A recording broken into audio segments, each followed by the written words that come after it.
Shalom Bapak Ibu Saudara. Sekali lagi, Shalom. Kurang semangat, Shalom. Haleluya, puji Tuhan. Hari ini kita bersyukur oleh karena anugerah Allah. Kita ada sebagaimana kita ada. Kita kembali datang bersama-sama di rumah Tuhan. Kita mau memuji menyembah Tuhan di dalam roh dan kebenaran. Pemazmur berkata lebih baik satu hari di pelataran rumah Tuhan daripada 1000 hari di tempat lain. Dan ini yang ingin kita buat. Kita mau menyembah Tuhan bersama-sama. Kita mau taruh serahkan hidup kita kepada Tuhan. Kita mau berdoa bersama. Bapa, pada pagi hari ini kami rindu mau memuji menyembah-Mu. Engkau tuntun kami supaya kami dapat menyembah-Mu di dalam roh dan kebenaran. Tuhan, tolonglah kami. Biarlah kami dapat menikmati pujian dan penyembahan ini. Dan kami mau taruh serahkan penyembahan ini ke dalam tangan Tuhan. Biarlah ibadah ini boleh jadi di dalam nama Bapa, Anak dan Roh Kudus. Haleluya. Amin. Biarlah kita bisa menikmati kasih Allah ketika kita ada di dalam rumah Tuhan. Kita mau siapkan hati kita, mengangkat hati kita, menyerahkan kepada Tuhan di dalam ibadah kita pada pagi hari ini.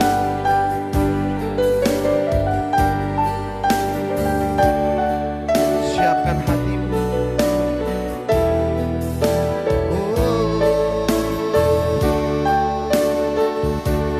Suatu hal yang kurindu Tuhan, suatu hal yang kurindu, berdiam di dalam rumah-Mu. Satu hal yang kupinta, menikmati bait-Mu Tuhan. Satu hal yang kurindu, berdiam di dalam rumah-Mu. Satu hal yang kupinta, menikmati bait-Mu Tuhan. Lebih baik satu hari di pelataran-Mu daripada 1000 hari di tempat memuji-Mu,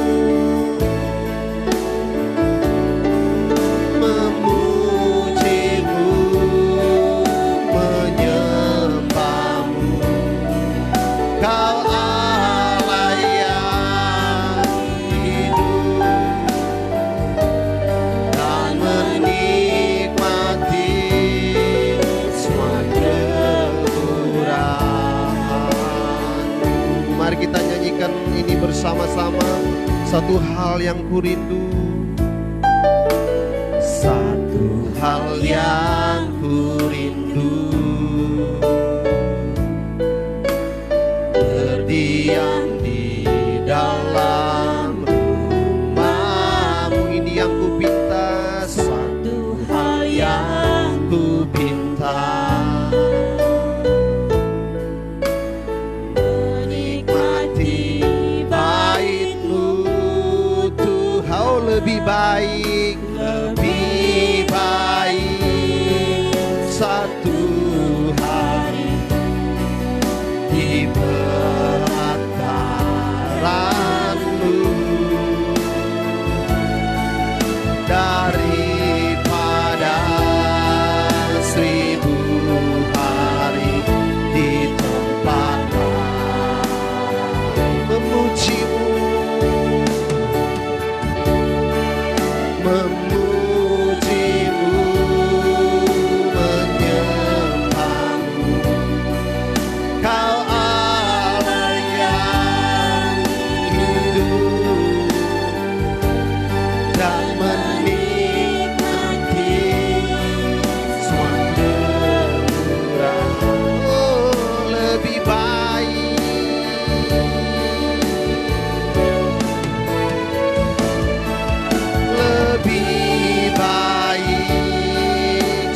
di pelataranku.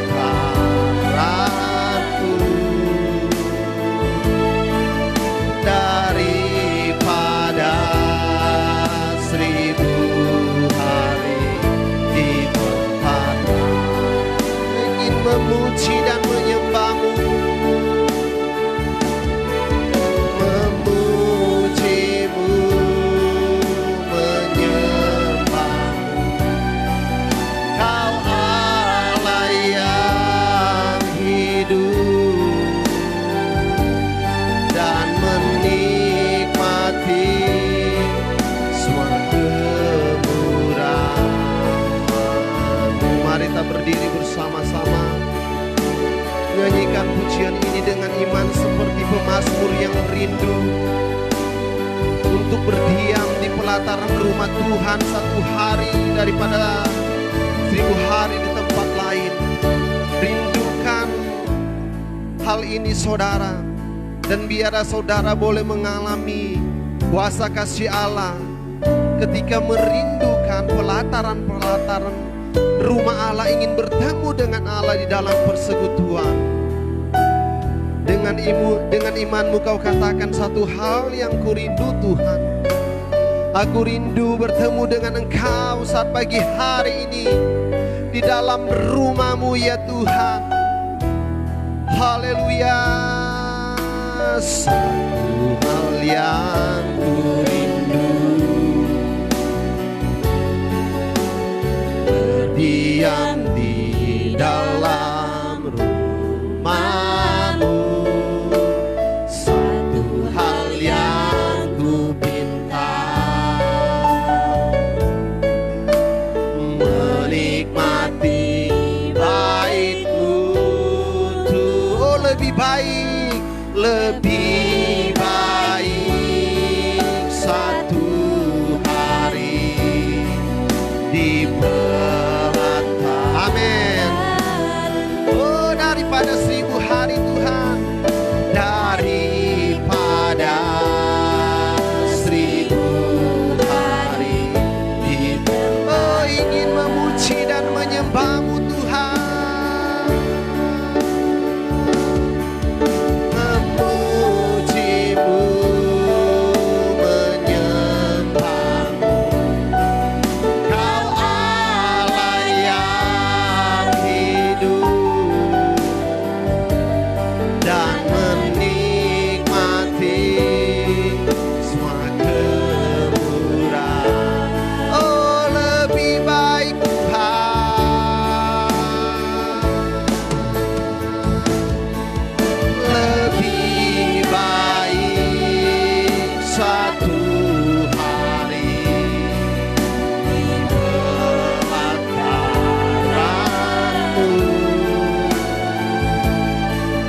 daripada 1000 hari di tempat. Kami rindu memuji dan menyembah-Mu, memuji-Mu, menyembah-Mu. Kau Allah yang hidup dan menikmati semua kemurahan. Oh, lagi kami rindu satu hari Tuhan lebih baik,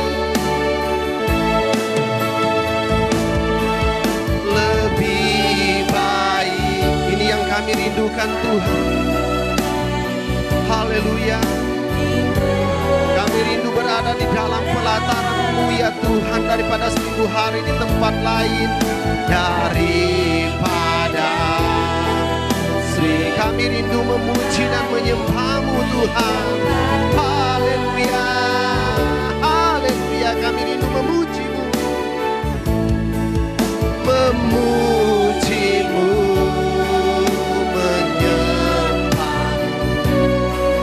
Kau Allah yang hidup dan menikmati semua kemurahan. Oh, dan menikmati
Kami rindu seperti pemazmur.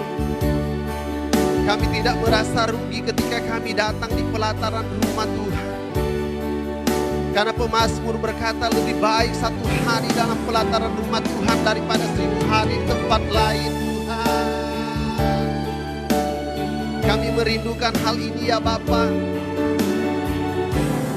Saudara yang merindukan berada di dalam rumah Tuhan saat pagi hari ini, katakan bersama-sama,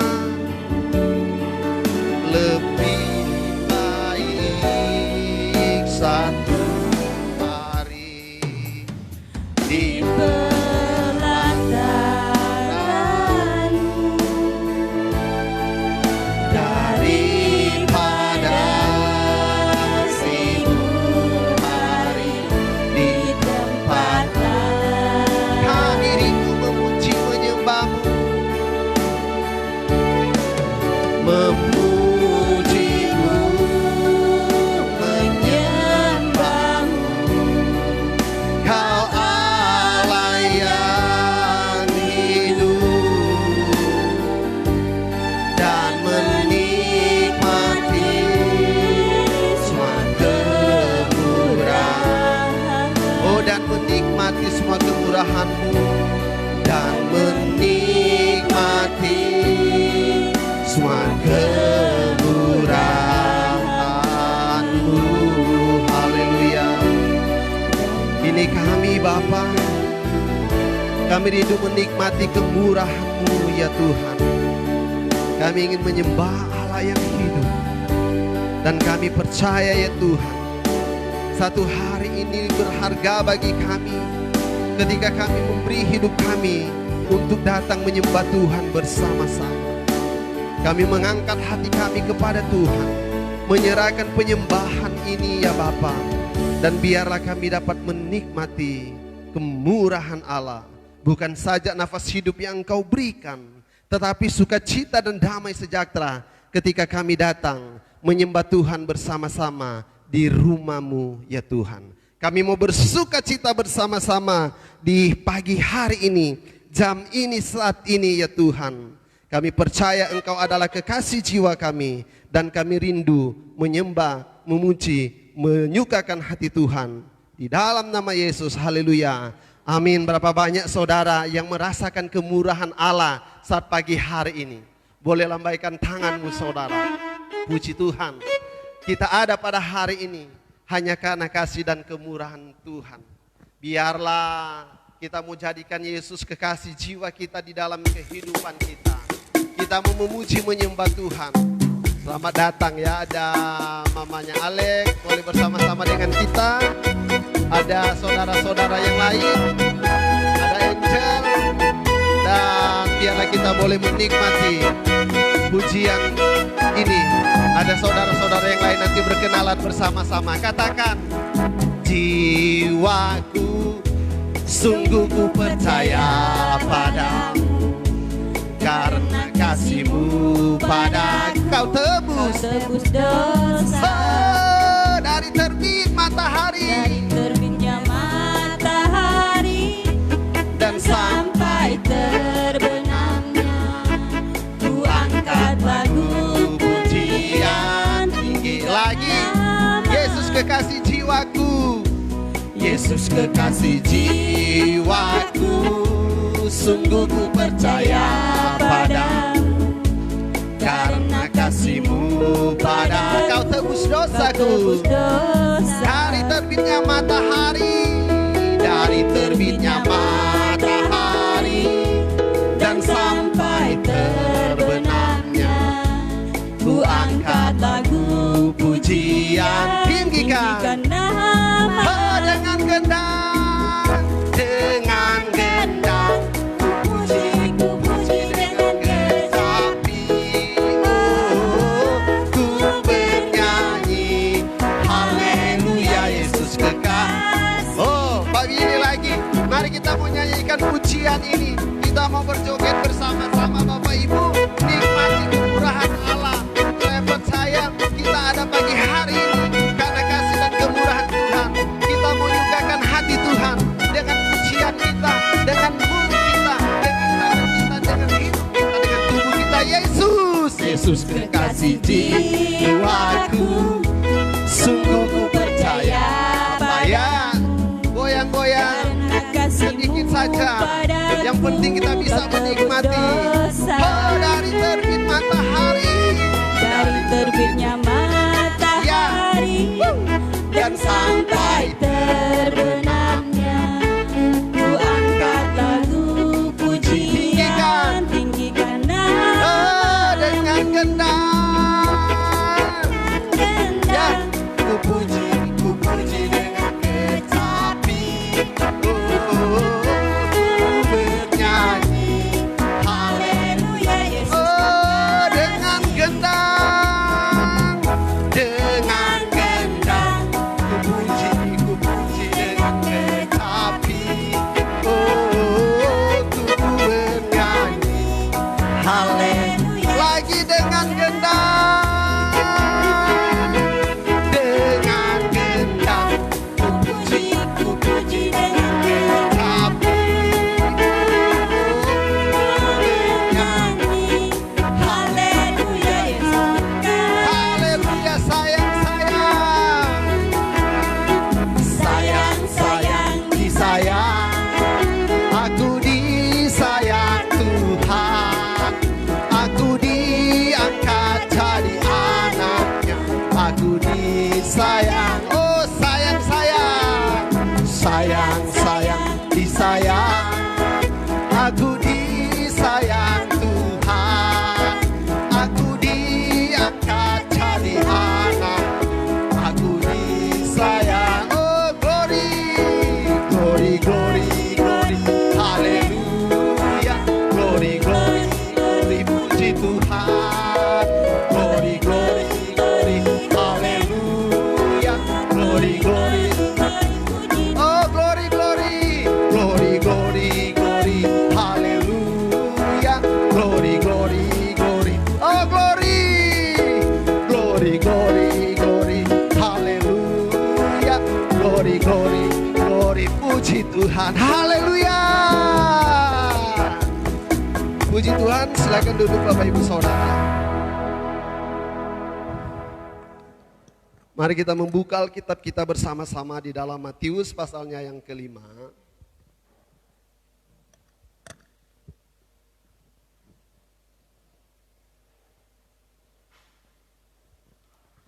Kita mau baca ini bersama-sama. Matius pasalnya yang kelima. Kita mau baca silih berganti di dalam ayat 3 sampai dengan ayatnya yang ke-12. Saya akan memulai dengan ayatnya yang ketiga. Bapak Ibu akan melanjutkannya sampai dengan ayatnya yang ke-12. Khotbah di bukit, ucapan bahagia.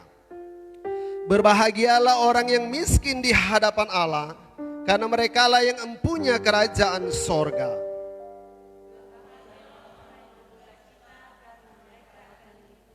Berbahagialah orang yang lemah lembut, karena mereka akan memiliki bumi.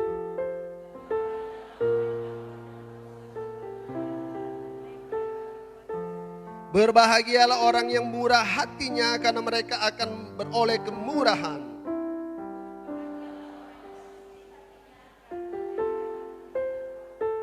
Berbahagialah orang yang membawa damai, karena mereka akan disebut anak-anak Allah.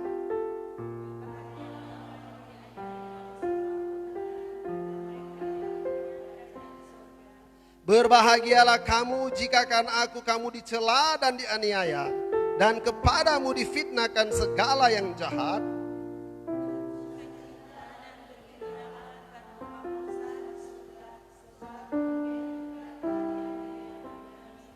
Amin, puji Tuhan. Biarlah ayat-ayat firman Tuhan ini boleh menjadi kekuatan di dalam kehidupan saya dan saudara. Kita akan mendengarkan pujian khusus yang akan disampaikan oleh Ibu Yana. Kami persilakan.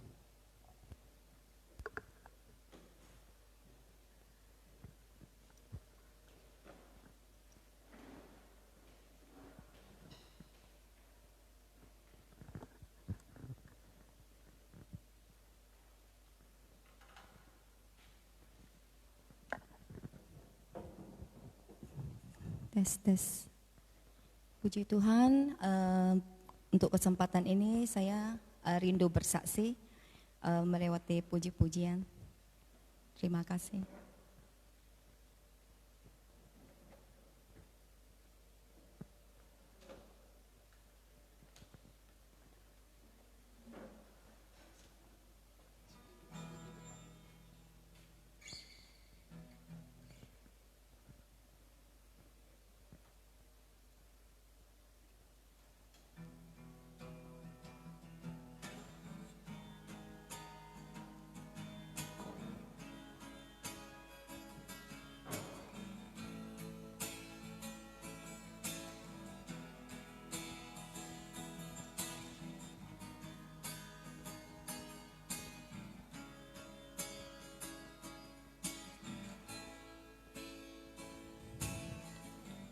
Kemuliaan yang kau berikan bukan untuk kebanggaan, namun agar ku menyadari hidupku berharga dan berarti. Kekuatan yang ku terima bukan untuk kesombongan, karena hidup yang ku hidupi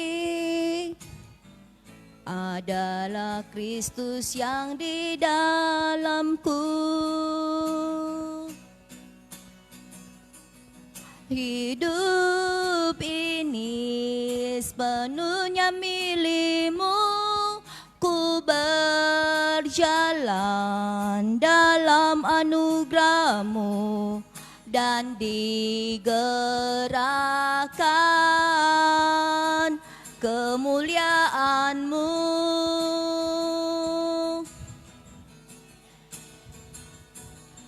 Hati ini setulusnya milikmu, ku melayani dengan kuasa-Mu dan dipenuhi kemuliaan-Mu.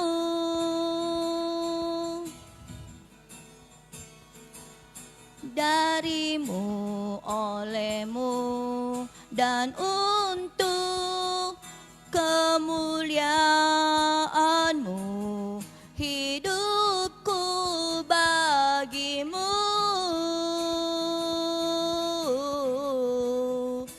Yesus Tuhanku,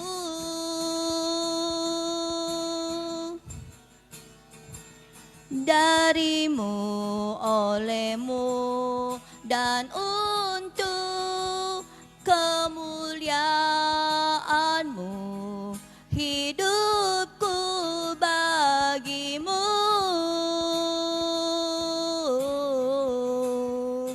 Yesus Tuhanku,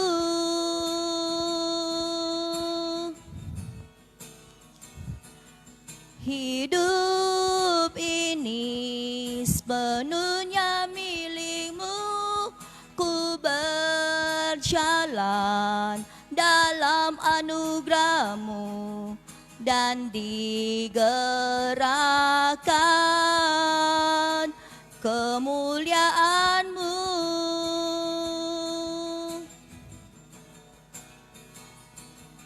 Hati ini setulusnya bagimu, ku melayani dengan kuasa-Mu dan dipenuhi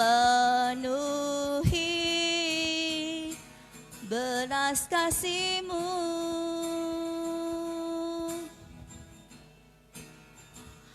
Darimu, olehmu, dan untuk kemuliaan-Mu, hidupku bagimu. Yesus Tuhanku.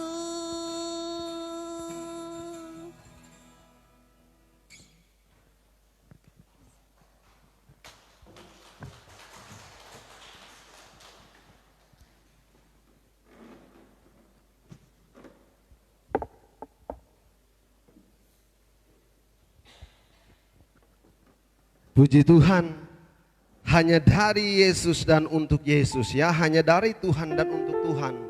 Hidup kita diciptakan Tuhan hanya untuk kemuliaan bagi Tuhan. Biarlah pujian ini boleh memberkati kehidupan kita bersama-sama. Mari kita berdiri, kita mau mendengarkan uraian firman Tuhan. Jejak-Mu Tuhan itu sungguh sempurna di dalam kehidupan kami, dan kami rindu mengikuti jejak-Mu ya Bapa, sebagaimana Engkau menciptakan kami untuk kemuliaan Tuhan. Dan kami tahu hidup ini bukan untuk kami lagi, tetapi untuk Tuhan.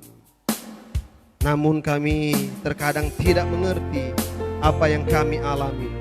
Namun kami percaya ketika kami berjalan bersama dengan Tuhan, kami akan mengerti dan memahami maksud dan rencana Tuhan di dalam kehidupan kami. Haleluya. Sering ku tak mengerti jalan-jalan-Mu Tuhan, bagai di belantara yang gelap. Tanpa seribu tanya, tanpa seribu tanya, namun tetap percaya jejak-Mu Tuhan sungguh sempurna. Lagi katakan sekali lagi, sering ku tak mengerti ya Tuhan.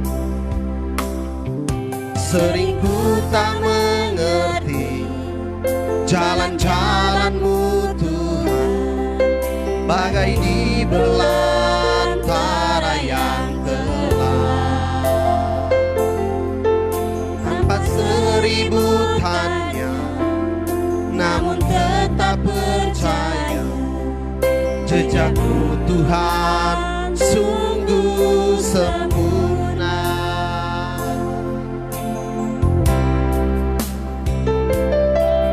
Ajarku memahami semua yang Kau ingini, agar hidupku puaskan hati.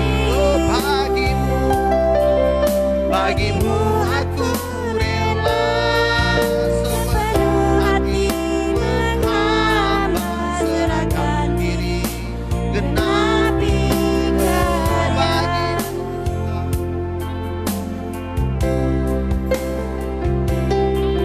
bagimu aku rela sepenuh hati menghamba, serahkan diri genapi karya-Mu. Lagi sering ku tak mengerti jalan-jalan-Mu Tuhan, bagai di belantara yang gelap. Tanpa seribu tanya, namun tetap percaya jejak-Mu Tuhan sungguh. Ajarku Tuhan, ajarku memahami semua yang Kau ingini, agar hidupku puaskan hati. Oh, bagimu aku rela sepenuh hati menghamba, serahkan diri genapi. Oh, ajarku Tuhan, ajarku memahami semua yang Kau ingini, agar hidupku puaskan hati. Oh, bagimu aku rela sepenuh hati menghamba, serahkan diri genapi. Oh, serahkan diri Tuhan genapi, serahkan diri genapi Kau. Serahkan diri genapi karya-Mu. Kami tahu ya Tuhan, kami tidak dapat melakukan banyak hal tanpa Engkau ya Bapa. Saat pagi hari ini kami rindu, biarlah ketika kami menyerahkan hidup kami kepadamu ya Tuhan, biarlah Engkau mau pakai hidup kami untuk menggenapi rencanamu di dalam kehidupan kami ketika kami ada di dunia ini ya Bapa. Kami rindu biarlah hidup kami boleh menjadi berarti di dalam Tuhan.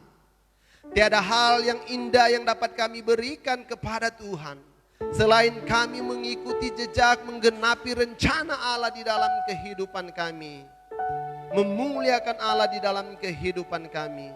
Kami boleh menjadi saksi, boleh menjadi berkat bagi banyak orang yang ada di sekeliling kami. Kami mau taruh serahkan waktu ini ke dalam tangan Tuhan. Kami akan membaca dan merenungkan firman-Mu di dalam nama Yesus. Haleluya. Amin. Puji Tuhan, silakan duduk Bapak Ibu Saudara. Bersyukur kita pada pagi hari ini kita kembali boleh dipertemukan. Kita percaya bukan karena kuat dan gagah kita, tetapi hanya karena kasih dan kemurahan Allah. Namun sebelum saya mau membacakan firman Tuhan yang ingin dikhotbahkan, diuraikan pada pagi hari ini, saya melihat ada saudara-saudara yang baru saya lihat ya, mungkin ikut dengan Mama Alek dengan adiknya Alek ya. Mungkin bisa memperkenalkan diri bagi kita. Ada siapa Bu yang di belakang Bu? Boleh memperkenalkan diri ya? Ya.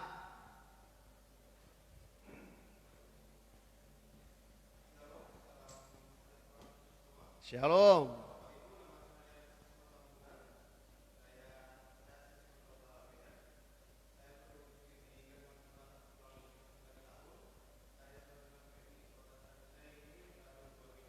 Wah, haleluya ya. Kami berdoa biar supaya bisa betah ada di Sandai. Mungkin ada sesuatu di Sandai bisa dilakukan semuanya. Terima kasih boleh beribadah bersama-sama dengan kami pagi hari ini. Ada saudari kami yang satu yang di samping Mama Alek. Ya, kami senang boleh ada bersama-sama.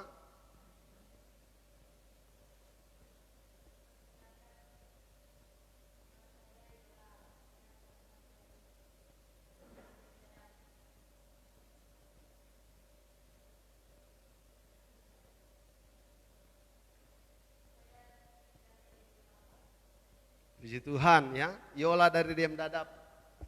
Ibu boleh membawa orang kepada Tuhan di pelataran Tuhan saat pagi hari ini, hal yang luar biasa. Dan itu saya tahu sebenarnya, tetapi ya kita boleh bersyukur. Boleh membawa Yola bersama-sama dengan kita saat pagi hari ini. Kami menyambut dengan gembira dan biarlah kita boleh menikmati renungan firman Tuhan pada pagi hari ini. Terima kasih untuk kehadirannya. Kalau ada waktu minggu-minggu yang akan datang boleh beribadah bersama-sama dengan kita. Kita membaca, saya mau berbicara tentang bagaimana tujuan Allah memanggil Paulus. Ada tugas yang dia beri kepada Paulus. Itu yang sudah sedikit bait-baitnya sudah dinyanyikan sama Ibu Yana. Dan sudah kita nyanyikan jejakmu Tuhan yang sungguh sempurna itu. Yang Tuhan ingin nyatakan di dalam kehidupan saya dan saudara. Kisah Para Rasul pasalnya yang ke-26. Saya mau mengajak kita, atau saya akan bacakan ayat firman Tuhan ini. Ini bercerita bagaimana Paulus ketika dia berhadapan dengan Raja Agripa. Saya memulai dari ayatnya yang ke-12. Paulus menceritakan pertobatan dan panggilannya. Dan dalam keadaan demikian, ini lanjutan dari ayatnya yang ke-11 dari pasal 26, dari ayat yang pertama. Ketika aku dengan kuasa penuh dengan tugas dari imam-imam kepala sedang dalam perjalanan ke Damsyik, tiba-tiba ya Raja Agripa, pada tengah hari bolong aku melihat di tengah jalan itu cahaya yang lebih terang daripada cahaya matahari turun dari langit meliputi aku dan teman-teman seperjalananku. Kami semua rebah ke tanah dan aku mendengar suatu suara yang mengatakan kepadaku dalam bahasa Ibrani, Saulus, Saulus, mengapa engkau menganiaya aku? Sukar bagimu menendang ke gala rangsang. Tetapi aku menjawab, siapa engkau Tuhan? Kata Tuhan, akulah Yesus yang kau aniaya itu. Tetapi sekarang bangunlah dan berdirilah. Aku menampakkan diri kepadamu untuk menetapkan engkau menjadi pelayan dan saksi tentang segala sesuatu yang telah kau lihat daripadaku dan tentang apa yang akan kuperlihatkan kepadamu nanti. Aku akan mengasingkan engkau dari bangsa ini dan dari bangsa-bangsa lain, dan aku akan mengutus engkau kepada mereka untuk membuka mata mereka supaya mereka berbalik dari kegelapan kepada terang, dari kuasa iblis kepada Allah, supaya mereka oleh iman mereka kepadaku memperoleh pengampunan dosa dan mendapat bagian dalam apa yang ditentukan untuk orang-orang yang dikuduskan. Sebab itu ya Raja Agripa, kepada penglihatan yang dari sorga itu tidak pernah aku tidak taat. Tetapi mula-mula aku memberitakan kepada orang-orang Yahudi di Damsyik, di Yerusalem dan di seluruh tanah Yudea, dan juga kepada bangsa-bangsa lain, bahwa mereka harus bertobat dan berbalik kepada Allah, serta melakukan pekerjaan-pekerjaan yang sesuai dengan pertobatan itu. Karena itulah orang-orang Yahudi menangkap aku di bait Allah dan mencoba membunuh aku, tetapi oleh pertolongan Allah aku dapat hidup sampai sekarang dan memberi kesaksian kepada orang-orang kecil dan orang-orang besar. Dan apa yang kuberitakan itu tidak lain daripada yang sebelumnya telah diberitahukan oleh para nabi dan juga oleh Musa, yaitu bahwa Mesias harus menderita sengsara dan bahwa ia adalah yang pertama yang akan bangkit dari antara orang mati, dan bahwa ia akan memberitakan terang kepada bangsa ini dan kepada bangsa-bangsa lain. Saudaraku yang saya kasihi di dalam Tuhan, cerita ini bagaimana sekali lagi Paulus dipanggil oleh Tuhan. Mengapa saya mau mengambil Paulus? Saya mau menceritakan bagaimana tujuan Yesus memanggil Paulus. Dia memanggil dan mengutus. Tuhan Yesus memanggil dan mengutus Paulus. Sama seperti saya dan saudara, yang dulunya saya dan saudara adalah orang yang berdosa. Sebenarnya kita tidak layak, kita akan binasa dengan segala ketidaktahuan kita tentang iman kita kepada Yesus. Namun oleh anugerah Allah, saya dan saudara boleh dipanggil oleh Tuhan. Kita diselamatkan oleh Tuhan. Kemudian di dalam kehidupan kita sebagai manusia yang memiliki pikiran, perasaan, dan kita boleh diberikan kehendak oleh Allah untuk melakukan apa yang ingin kita lakukan. Di sanalah mulai bermunculan segala keakuan kita. Ketika keakuan kita muncul, ada banyak hal yang terjadi. Kalau boleh, saya mau berkata, saya yang paling hebat. Saya mau berkata, kalau boleh, saya yang paling kuat. Saya mau berkata, kalau boleh, saya yang paling tahu. Dan itu yang dialami oleh Rasul Paulus. Di dalam Alkitab, Rasul Paulus adalah sempurna di dalam kejahatan. Di dalam Alkitab, Paulus orang yang paling jago daripada rasul-rasul yang lain. Di dalam Alkitab, Paulus memiliki pengetahuan tentang Taurat yang sempurna daripada orang-orang sepelantaran dia waktu itu, saudara. Dengan hati yang kuat menggebu-gebu, diberikan tugas oleh para imam-imam untuk membantai setiap orang-orang Yahudi, membantai setiap orang-orang percaya. Akhirnya ketika dia sedang ada di dalam perjalanan, dia boleh bertemu dengan Tuhan. Di ayat-ayat ada bagian-bagian yang ditulis oleh Paulus sendiri di dalam surat-suratnya, dia menceritakan bagaimana kehebatan dia. Tetapi kisah para rasul ini ditulis oleh Lukas. Ada 3 kali Lukas menulis tentang kesaksian daripada Paulus di dalam kisah para rasul ini, saudara. Ada sampai 3 kali. Mengapa? Ini sangat-sangat penting karena Paulus adalah representatif daripada kelakuan saya dan saudara ketika kita sedang ada di dunia ini. Kalau Paulus nyata, dia orang hebat, dia mengerti ajaran Taurat, dia pinter, dia orang yang kaya juga, dia orang yang diberi tugas untuk membantai orang-orang yang dalam perjalanannya dan akhirnya dia boleh bertemu Tuhan. Di dalam kehidupan saya dan saudara, sering kita tidak mengerti, tetapi begitu kita hidup, kita dilahirkan dari masa kanak-kanak, dari kita remaja, dewasa, berdewasa sampai kita menikah, sampai menjadi orang tua dan akan menjadi kakek nenek. Kebanyakan orang di fase di mana mereka belum percaya, ada banyak hal yang mereka lakukan yang bertentangan dengan imannya. Ada banyak pekerjaan yang dia lakukan sadar atau tidak sadar bertentangan dengan firman Tuhan.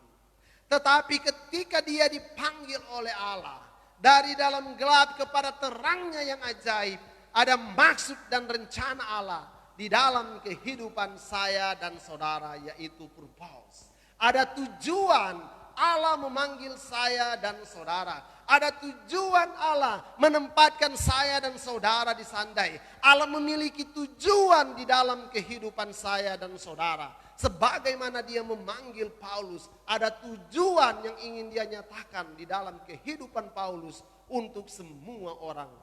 Demikian juga ketika kita yang ada di gereja ini dipanggil oleh Tuhan, ada tujuan yang ingin Tuhan nyatakan di dalam kehidupan saya dan saudara. Saya pernah membaca buku ditulis oleh Rick Warren yang berkata The Purpose Driven Life, kehidupan yang digerakkan oleh tujuan. Sama seperti saya dan saudara, ketika saya dan saudara ada di Sandai, di dalam kehidupan pribadi-pribadi kita, kalau kita tidak memiliki tujuan untuk apa kita ada di Sandai, saudara. Kalau kita tidak ada tujuan di dalam kehidupan kita, buat apa kita jauh-jauh merantau? Kita ini sebagian besar orang-orang perantauan, datang dari mana-mana, ada di Sandai. Buat apa, saudara? Dan ketika kita tahu tujuan kita ada di Sandai dengan satu tujuan. Ini secara pribadi dulu, saya belum masuk di dalam perenungannya ya. Bagaimana agar supaya saya paling tidak bisa berhasil di Sandai. Itu tujuan kita. Kalau manusia normal. Tetapi kalau kita hanya sekedar datang dan suka-suka, datang foya-foya, habis itu kita pulang lagi ke kampung halaman kita dengan kehidupan seperti itu, buat apa, saudara? Buang-buang waktu. Kami sudah ada 12 tahun di Sandai. Dan kami tahu semenjak Tuhan panggil kami tahun 2008 di Sandai, kami memberikan hati kami tahun 2010 untuk Tuhan. Semenjak itu saya tahu tujuan Allah memanggil saya datang ke Sandai. Bukan hanya untuk tujuan rohani, tetapi Allah mau supaya saya juga bisa menikmati tujuan-tujuan secara lahiriah jasmani yang sedang saya inginkan. Dan itu kami nikmati. Itu saudara ya. Dan mari kita melihat apa yang dibuat oleh Allah bagi Rasul Paulus. Tujuan Tuhan Yesus memanggil dan mengutus Paulus. Yang pertama saudara, di dalam ayatnya yang ke-16 kita dapat melihat bagaimana tujuan dari pemanggilan Tuhan Yesus kepada Paulus. Dia berkata seperti ini. Tetapi sekarang bangunlah dan berdirilah. Aku menampakkan diri kepadamu untuk menetapkan engkau menjadi pelayan dan saksi tentang segala sesuatu yang telah kau lihat daripadaku dan tentang apa yang akan kuperlihatkan kepadamu. Jadi tujuan Tuhan Yesus memanggil Paulus Dia mau menetapkan Paulus untuk menjadi pelayan yang pertama. Yang kedua untuk menjadi saksi bagi Tuhan.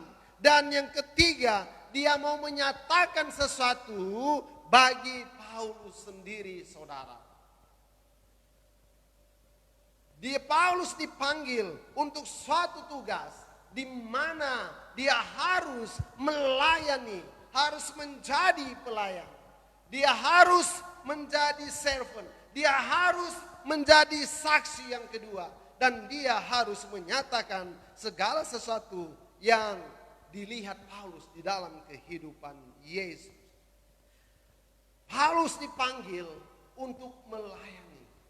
Saya percaya saya dan saudara yang ada di tempat ini, kita dipanggil Allah, kita dikumpulkan bukan karena kebetulan, tetapi ada rencana Allah di dalam kehidupan saya dan saudara. Begitu Paulus dengan semangat yang menggebu-gebu ingin membantai orang-orang percaya, dan akhirnya dia dipanggil oleh Allah dengan tugas supaya dia dapat menjadi pelayan.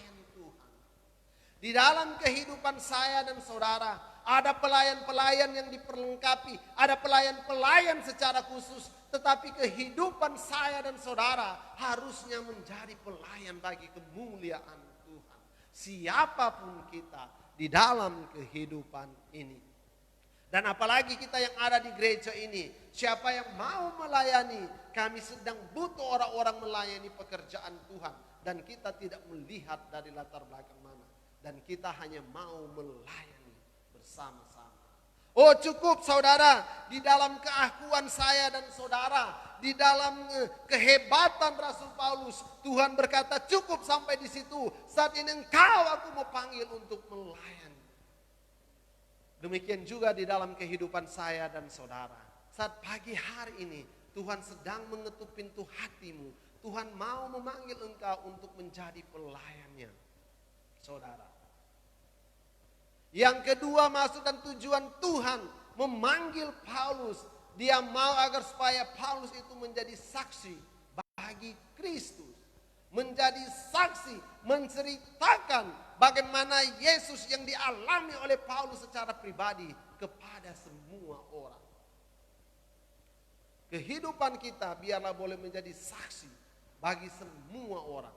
Biarlah boleh menjadi berkat bagi semua orang. Di tempat di mana kita tinggal, di tempat di mana kita diam, supaya kita dapat menjalankan tujuan Allah di dalam kehidupan saya dan saudara. Tujuan Allah memanggil saya dan saudara, dia mau sebagaimana Paulus menjadi pelayan dan saksi. Dia mau supaya saya dan saudara juga menjadi pelayan dan menjadi saksi. Walaupun dengan situasi yang berbeda, dengan hal yang berbeda, tetapi ingat tujuan Allah memanggil saya dan saudara adalah untuk menjadi pelayan dan saksi. Selanjutnya ada tugas yang diberi Allah di dalam kehidupan Rasul Paulus. Diutus kepada sebagaimana dia memanggil Paulus, dia mau juga saya dan saudara mengerti dan memahami akan hal ini. Maksud bagaimana Paulus itu dipanggil oleh Allah, tujuan Paulus dipanggil oleh Tuhan. Dia mau supaya Paulus boleh menjadi pelayan, Paulus boleh menjadi saksi, tetapi dia akan memberikan tugas untuk pengutusan. Aku akan mengasingkan engkau dari bangsa ini dan dari bangsa-bangsa lain, dan aku akan mengutus engkau kepada mereka. Secara tidak sadar, saya dan saudara sebagai orang percaya, kita ada di Sandai ini sebenarnya. Kita sedang diutus oleh Allah supaya kita boleh menjadi saksi bagi banyak orang yang sedang ada di Sandai. Ada utusan-utusan khusus di mana mereka berperan sebagai pelayan-pelayan Tuhan. Ada pendeta dan lain sebagainya. Tetapi kehidupan saya dan saudara, ketika kita ditempatkan Allah di Sandai, itu bukan tidak ada tujuan, memiliki tujuan, tetapi terkadang kita tidak mengerti. Tujuan Allah memanggil kita untuk tinggal dan diam di Sandai, supaya kita bersama-sama dengan gereja boleh melayani, bersama-sama boleh menjadi saksi di tempat di mana kita sedang ada. Sebagaimana Paulus diasingkan dan dia diutus, ada satu mandat, ada satu tugas yang diberi Allah di dalam kehidupan Paulus. Dan tugas itu kembali diceritakan di dalam ayatnya yang ke-18. Ini kesaksiannya, ceritanya kepada Raja Agripa. Dia yang dahulu hebat, dia yang dahulu jago, dia yang dahulu jahat, lebih jahat daripada orang yang lain. Tetapi ketika dia sudah dipanggil oleh Tuhan untuk menjadi pelayan, untuk menjadi saksi, dia boleh diasingkan karena dia akan diutus lagi untuk menyampaikan maksud Allah di dalam kehidupan semua orang yang ada di sekitar dia pada waktu itu. Di dalam ayat yang ke-18 dia berkata seperti ini. Untuk membuka mata mereka supaya mereka berbalik dari kegelapan kepada terang, dari kuasa kepada terang. Jadi ini maksud daripada tugas Paulus untuk membuka mata mereka supaya mereka berbalik dari kegelapan. Saudara, kita hanya ada di tempat ini supaya orang dapat melihat Kristus di dalam kehidupan kita. Kita tidak berhak dan kita sekuat-kuatnya kita mempengaruhi, mengajak dan lain sebagainya. Ketika bukan Tuhan yang membuka hati mereka, mereka tidak akan datang kepada Tuhan. Tetapi ketika mereka melihat kehidupan saya dan saudara dapat menjadi saksi bagi banyak orang, mereka pasti akan datang kepada Tuhan. Mereka akan datang dan mereka akan melihat. Untuk membuka mata mereka supaya mereka berbalik dari kegelapan. Ada banyak saudara-saudara kita yang sedang ada di dalam kegelapan. Saya selalu percaya saudara, Tuhan Yesus akan datang pada kali yang kedua. Dan dia mau, bukan hanya saya dan saudara yang akan diselamatkan, tetapi orang-orang yang ada di sekitar kita boleh ikut diselamatkan. Tetapi tidak berboncengan. Ini berhubungan dengan iman mereka. Maksud saya, ketika mereka melihat kesaksian hidup saya dan saudara, mereka akan memuliakan Bapa di sorga. Mereka akan dipanggil dari gelap kepada terangnya yang ajaib dengan iman mereka kepada Kristus. Selanjutnya dia berkata seperti ini, saudara, bukan hanya dari gelap kepada terang, tetapi dari kuasa iblis kepada Allah. Dari kuasa iblis kepada Allah. Ada banyak orang yang masih diikat oleh kuasa iblis. Itu tugas saya dan saudara ketika kita ada di Sandai, ketika kita ada di tempat ini, ketika kita mau melayani bersama-sama dengan gereja. Tetapi kita memiliki tugas, kita harus menjadi saksi di tempat di mana Tuhan tempatkan kita, saudara. Biarlah orang dapat melihat kehidupan saya dan saudara yang memuliakan Allah Bapa di sorga, dan mereka akan berbalik dan bertobat. Kita akan menyelamatkan mereka daripada kebinasaan. Kita akan menyelamatkan mereka daripada kegelapan. Supaya mereka oleh iman mereka, ayat yang ke-18. Supaya mereka oleh iman mereka kepadaku memperoleh pengampunan dosa dan mendapat bagian dalam apa yang ditentukan untuk orang-orang yang dikuduskan. Mereka akan mendapat pengampunan dosa oleh iman. Saya dan saudara tidak berkuasa untuk mengampuni dosa orang di dalam kehidupan ini. Tetapi saya dan saudara diberi oleh Allah pengampunan di dalam kehidupan kita untuk mengampuni semua orang. Tetapi kita tidak berhak untuk mengampuni dosa mereka. Hanya Tuhan yang berhak. Tetapi kita diberi Tuhan untuk mengampuni siapa saja orang yang bersalah kepada kita. Dan mendapat bagian dalam apa yang ditentukan untuk orang-orang yang dikuduskan. Saudaraku, ini yang kita sedang rindukan. Saya dan saudara mendapat bagian dari apa yang sudah ditentukan, yang dikuduskan Allah di dalam kehidupan saya dan saudara. Jadi kita harus mengerti, kita harus memahami tujuan Tuhan Yesus memanggil dan mengutus Paulus karena ada tugas. Ada beberapa hal Yang pertama menjadi pelayan dan saksi. Dan yang kedua ada tugas yang harus dikerjakan. Sebagaimana waktu ada Abraham, ada Musa, ada Yesaya yang dipanggil oleh Tuhan untuk diutus. Dan Yesus juga berkata bahwa dia adalah utusan Tuhan. Dan ketika kita mengerti dan memahami ini saudara, kita tidak akan percuma ada di sandai ini.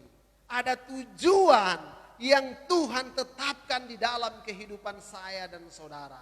Supaya kita menjadi saksi, menjadi berkat bagi orang-orang yang ada di sandai. Di tempat di mana kita sedang diam hari ini saudara. Bukan hanya menjadi orang Kristen, tetapi ada tanggung jawab, ada tugas yang diberi Allah di dalam kehidupan kita. Sebagaimana tujuan Allah memanggil Paulus untuk mengutus Paulus, demikianlah saya dan saudara sudah dipanggil oleh Allah. Dan kita sudah diutus oleh Allah datang ke sandai ini. Dan saatnya saya dan saudara harus menjadi pelayan. Saya dan saudara harus menjadi saksi. Agar supaya ada banyak orang yang boleh dikeluarkan dari dalam gelap kepada terang. Agar supaya ada banyak orang oleh iman mereka kepada Yesus. Melalui kehidupan saya dan saudara. Mereka boleh mengalami pengampunan dosa. Dan mereka boleh diselamatkan. Mereka boleh dikuduskan di dalam Allah. Bukan percuma kita ada di tempat ini. Bukan kebetulan kita ada di tempat ini. Tetapi ingat, kita ada di sandai. Bukan hanya di sandai. Kita sudah diselamatkan oleh Allah. Dengan konteks Paulus ini yang dia ceritakan kepada Raja Agripa. Supaya dia dapat menjadi pelayan dan saksi. Demikian juga kehidupan saya dan saudara. Kita boleh menjadi pelayan dan saksi. Agar supaya ada banyak orang yang ada di sekitar kita. Mereka boleh diselamatkan. Sebagaimana saya dan saudara sudah diselamatkan, biarlah orang-orang di sekitar kita juga dapat diselamatkan dengan kehidupan saya dan saudara. Paulus dipanggil oleh Tuhan Yesus bukan hanya diselamatkan, bukan hanya untuk melayani, tetapi diutus untuk menyampaikan, melaksanakan misi Allah di dalam kehidupan kita, dalam pekerjaan kita, di dalam usaha kita, di dalam apapun saudara. Biarlah kita boleh melayani Tuhan bersama-sama. Saudara mau melayani bersama-sama di gereja ini. Dan biarlah kita boleh melayani dalam bentuk apa saja. Namun kehidupan kita biarlah boleh menjadi saksi. Supaya ada banyak orang boleh diselamatkan. Itu tujuan Allah memanggil saya dan saudara. Menempatkan saya dan saudara ada di sandai. Untuk tujuan dari Allah. Pahami ini saudara, mengerti ini supaya kita boleh menjadi berkat bagi banyak orang. Bapa terima kasih kami boleh membaca dan merenungkan firman-Mu. Ajar kami untuk mengerti dan memahami sebagaimana